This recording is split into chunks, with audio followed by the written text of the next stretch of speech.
The term lovebirds applies best to creatures like swans who mate for life, or peacocks who show off their lovely colors in a mesmerizing dance.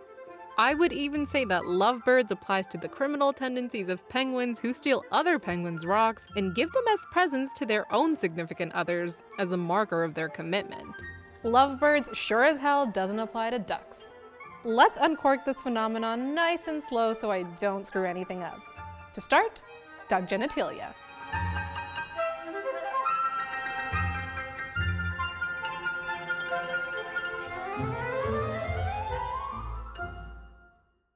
Don't let those cute little rubber floaties you used to play with during bath time fool you. There's a lot more going on underneath the surface than those flat yellow bottoms will have you believe. Duck penises and vaginas are actually quite complex, full of twists and turns you would never expect. Some duck penises are the largest when proportionately compared to other animals.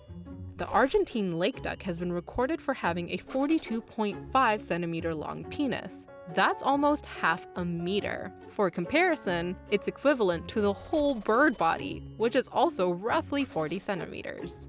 Most other duck species are less overachievers, though still quite ambitious, since the average duck penis size is roughly 50% of the overall duck length. You do the math for what that might look like for humans. Plus, the duck penis size changes depending on the season. When it's time to mate around spring and summer, the duck penis grows to its fullest potential. After the job is done, the duck penis shrinks to about 10% of its full-grown size for the rest of the year. You may have also noticed that the duck penis isn't as straight as you would expect. This is also true for duck vaginas. Instead, both the duck penis and vagina resemble more like the twisty slides you go down at a water park, or more concisely, corkscrews.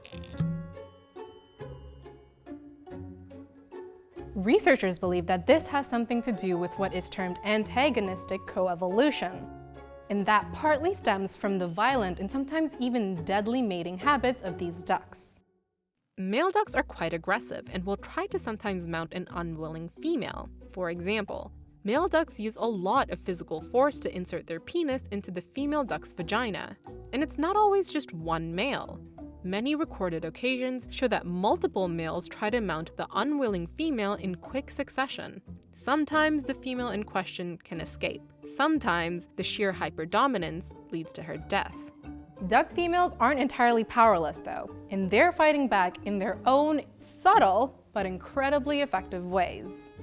One of these ways is through evolving more complex and twisty vaginas that make it hard for the duck penises to inseminate the females during the forced copulation.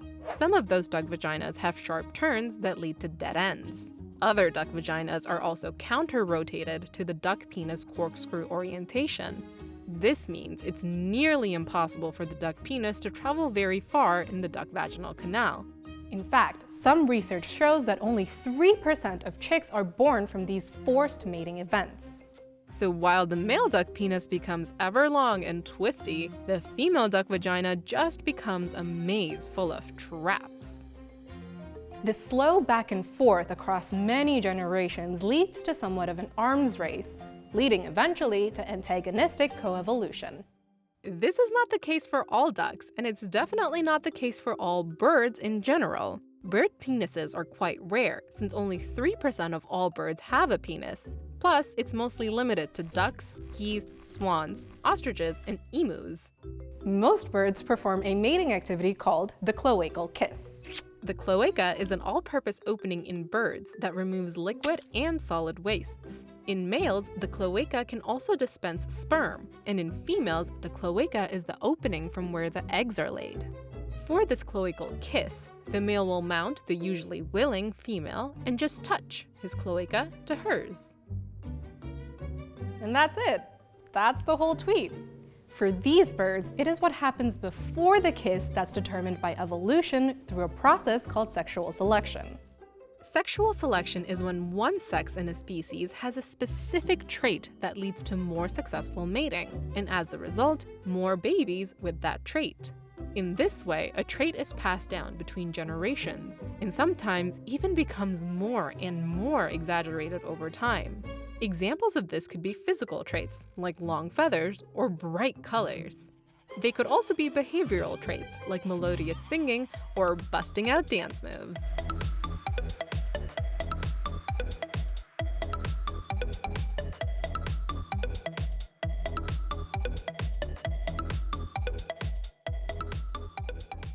So I guess the results from the bird world are in. The key to attract a willing mate is to show off your weird style and get groovy on the dance floor.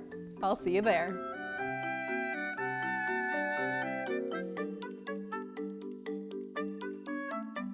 You may have also noticed that the duck penis isn't as straight and narrow as its human equivalent. Should I not? Is that a bad one?